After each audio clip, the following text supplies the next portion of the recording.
በስመ አብ ወወልድ ወመንፈስ ቅዱስ አሐዱ አምላክ አሜን። ሰብስክራይብ፣ ላይክ እያደረጋችሁ የቻናላችን ቤተሰብ መሆን ትችላላችሁ። ወደ ቪዲዮ። ለጎረቤት ጊዜ ሊሰጠው ይገባል። ጊዜ ለቤተሰብ ስጡ። ያላደመጣችሁት አንደበት ሸፍቶ ታገኙታላችሁ። ጆሮ መስጠት ይገባል። ከቃሉ ጋር ናችሁ። እግዚአብሔር ከሁላችን ጋር ይሁን። ጊዜ ለምን አላችሁኝ? በሉ ንገሩኝ እንጂ። እስኪ አንድ ጥያቄ ልጠይቃችሁ። ከሰውነታችን አካል ውስጥ አንዱ ጊዜ ባይሰጥ ምን ይሆናል? ሰብስክራይብ፣ ላይክ ለምሳሌ እያደረጋችሁ የቻናላችን ቤተሰብ መሆን እስቲ ቆይ ትንሽ አረፍ ልበል ብትል የሆነ ጊዜ ላይ እኮ ነው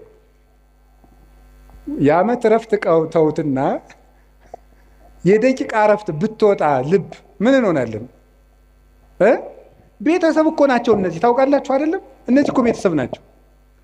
ልብ ደም መርጨት ካቋመች ሳምባ ምን ቁም ነገር አለው? ኦክሲጅን አንድ አቅማዳ ኦክሲጅን ቢሰበስብ ምንም ጥቅም የለውም።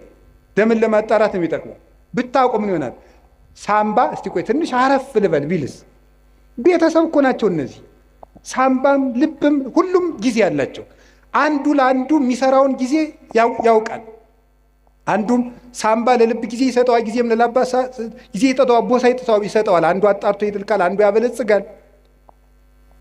ደሙን በኦክሲጅን ማለት ነው ያጣራዋል። እንዲሁ ነው። ተጋግዘው እኮ ነው ቤተሰቡ በሰላም የሚኖር። ይሄ እኮ ሰውነታችን ቤተሰብ ነው። አታውቁም?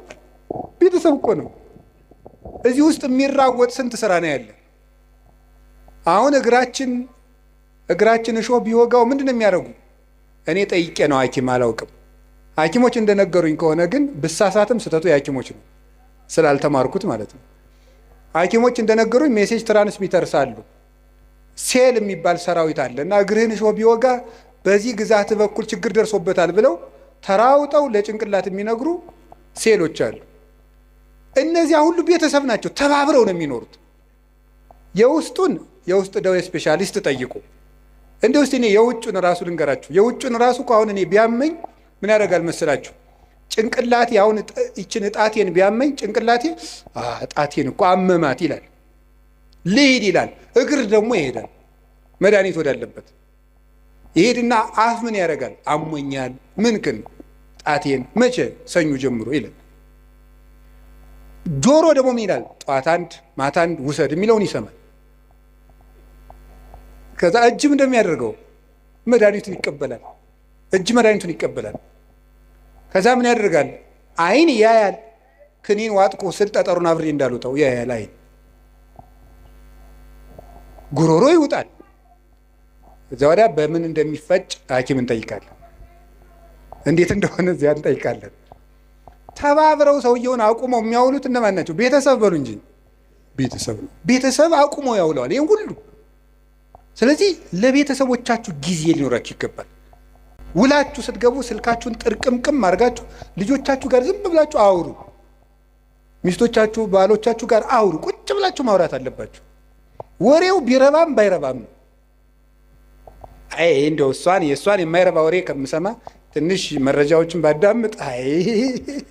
መረጃውን ሰምተ ነው እንጂ ሊቅምቶ ነው። እንደው ሳይንቲስት አሁን የኢትዮጵያ ሕዝብ የጦርነት መረጃ ከሰማ ስንት ዓመቱ? አንድ ሰላም ጠብ አላረጋችሁም። እናንተ ሰምታችሁ የምታመጡት ጠብ የሚል ነገር የለም። እዚህ ውስጥ የታፈኑ ድምፆችን ስሙ። ቤት ውስጥ ነግሬያቸዋለሁ። ድመትን በማዳበሪያ በከረጢት ቋጥራችሁ ዝም ብትሏት ትሟጭራለች። ካልወጣች አታርፍም፣ ትሟጭራለች። ሀሳብ ካልተደመጠ ይሟጭራል፣ ውስጥ ይረብሻል ማለት ነው። ሰው መናገር ይፈልጋል። አሁን ይገርማል እኮ ሰው አሁን የሚፈልገው ማውራት ነው። እንደውም አሁን ንስሐ አባቶች ሁሉ የተቸገርነው ሰውን ቤት የሚሰማው ስላጣ የዓመቱን ከእኛ ላይ ስለሚናገር ነው።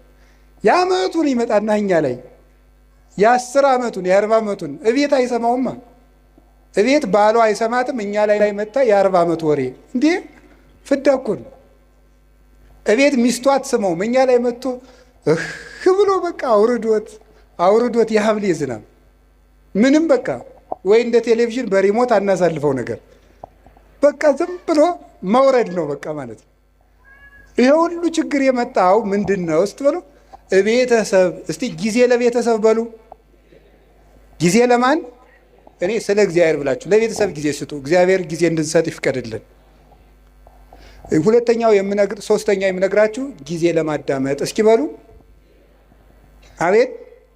ለማዳመጥ ጊዜ ስጡ። አሁን ብዙ ሰው አይሰማም። እንዲያውም አንዳንድ ጊዜ እኔ እንዲሁ በአማርኛ ልንገራችሁ፣ እንዲሁ በአማርኛ አሁን እኔ ራሴ በግሌ ለምክር ብዙ ምዕመናንን አገኛለሁ።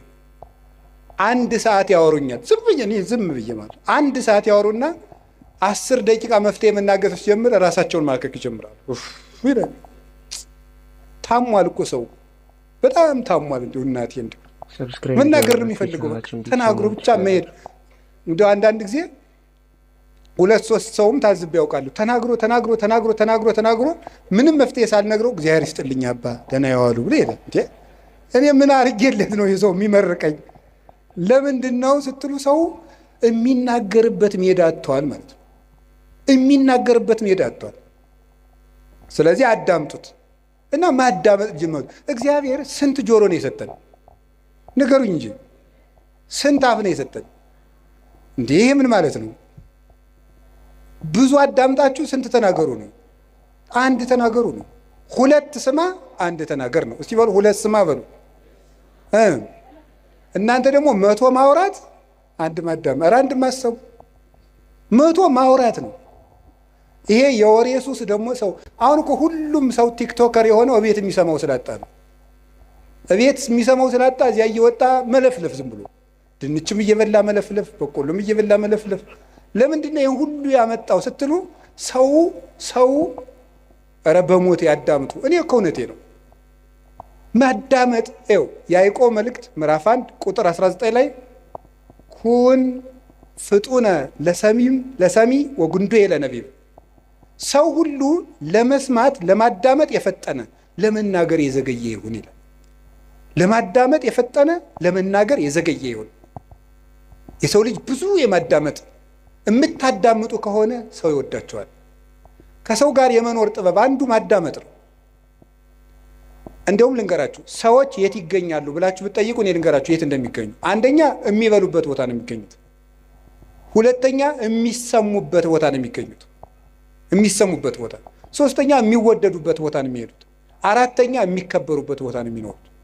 ሰዎችን ብትፈልጓቸው የምታገኙት ከዚህ ነው የምታገኟቸው።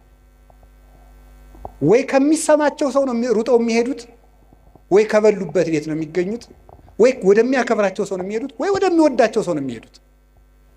ከቤትም ጥለውን የሚወጡት 4ቱን ሲያጡ ነው። ወይ አልሰማቸው ስንል፣ ወይ አልወዳቸው ስንል፣ ወይ አናከብራቸው ስንል። ጥለውንም የሚሄዱ በዚህ ነው፣ ወደኛም የሚመጡ በዚህ ነው። ስለዚህ ይሄ እንዲኖረ ምን ማድረግ? ማዳመጥ። ከቃሉ ጋር ናችሁ? ምን እንደሚባል ራሱ ማዳመጥ በትክክል የማዳመጥ ችሎታ የማዳመጥ መንገድ እንግዲህ ተማሩ። እናቱ ምንድነው? ሳይቃወሙ መስማት፣ ሳይተረጉሙ መስማት፣ መልስ ሳያዘጋጁ መስማት የሚባሉ አሉ። ሳይተረጉሙ መስማት። ምንም አትተርጉሙ። ዝም ብላችሁ ሰውየውን ዝም ብሎ የሚያፈሰውን ወሬ ስሙ። አይ ወሬው የማይረባ ስለሆነስ እንዴ ጅልጅል ሰው ማዳመጥ አለብን እንዴ? ጥያቄ ልመልስላችሁ። አንድ የገዳም መምኔት ነበረች እና የገዳሙ እናቶች ተሰብስበው ምን አሏት? እናታችን አቤት ሰው የማይረባ ወሬ ሲያወራን ዝምን ነው እንስማ፣ እንዴት እናርጋል? ወይ ጥለን እንሂደን። ከሰው ቤት ሄዳችሁ የሚረባ የማይረባ ምግብ በአንድ ላይ ቢያቀርቡላችሁ ምን ታደርጋላችሁ አለቻቸው። የሚመስለንን በልተን እግዚአብሔር ይስጥልን ብለን እንመጣለን አሉ። እንግዲያውስ ሰው የፈለገውን ቢለፈልፍ የሚመስላችሁን ያዙ፣ ሌላውን ለራሱ ጥላችሁ ኑ እንጂ ስሙት አለች። እንዲህ ብላ መለሰች። መንፈስ ቅዱስ ያደላት ሰው ነበረች። እሷ ሚያዝያ 11 ቀን ስንክሳር ላይ የምትውል እናት ናት። እንዲህ ብላ ይመለስላቸው። ስለዚህ የእግዚአብሔር ቤተሰቦች ሰው የፈለገውን ያህል ያውራ፣ ስሙት፣ ዝም ብላችሁ አዳምጡት። ብዙ ጥበብ ሰሎሞን በመናገር ብዛት ኃጢአት ሳይኖር አይቀርም በመናገራችን እንጂ በመስማታችን